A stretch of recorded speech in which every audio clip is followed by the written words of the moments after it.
Alexander Bublik has done what no one else could in nearly a year: defeat the red-hot Jannik Sinner. After ending the Italian star's incredible winning streak that began following a loss to Carlos Alcaraz last August, Bublik opens up about the breakthrough moment, the mindset behind his performance, and what this means for his future on the ATP Tour. Jannik Sinner never faced a defeat since last year's Canadian Open from a player not named Carlos Alcaraz, but that streak ended on June 19th.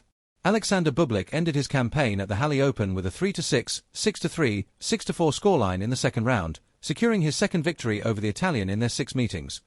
Since last year, Sinner lost to just 4 opponents, 5 times to Alcaraz, in the Monte Carlo Masters semi-final to eventual winner Stefanos Tsitsipas, to Daniil Medvedev in the Wimbledon quarter-final, and to Andrei Rublev in the Canadian Open quarter-final, after ending the 2024 season as the most successful player on the ATP Tour. Sinner carried his momentum to this season, defending his Australian Open title.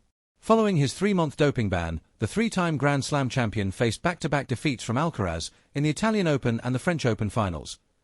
Bublik had made things a bit difficult for Sinner when they met in the quarter-finals of this year's French Open, but he couldn't do much, becoming one of the players to receive a bagel or a breadstick, or both, from Sinner in the event.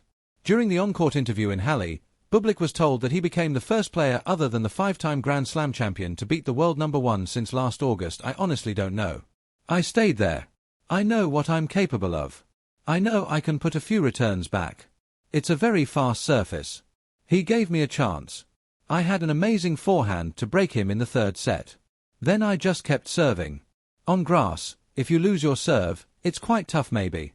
I'm not the guy who loses a lot of serves. I just kept serving and putting him in uncomfortable positions."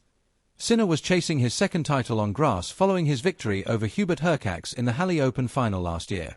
The 23-year-old later told reporters that he still hasn't yet moved on from the French Open heartbreak and that he's tired physically and will take a few days off before starting his preparation for Wimbledon.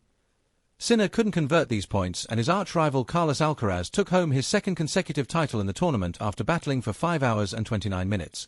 The tennis community for sure won't easily forget this match, as it also ended up being the longest French Open final. Sinner has received praise for his performance on his least favorite surface. Former player Nicolas Escud too has nothing but a lot of praise for Sinner for his improvement on the surface. Sinner was chasing his second title on clay following the 2022 UMAG Open, which he lifted by beating Alcaraz. The French Open was the 22-year-old's 11th title on the red dirt in the grass court major. Sinner has never advanced to the final.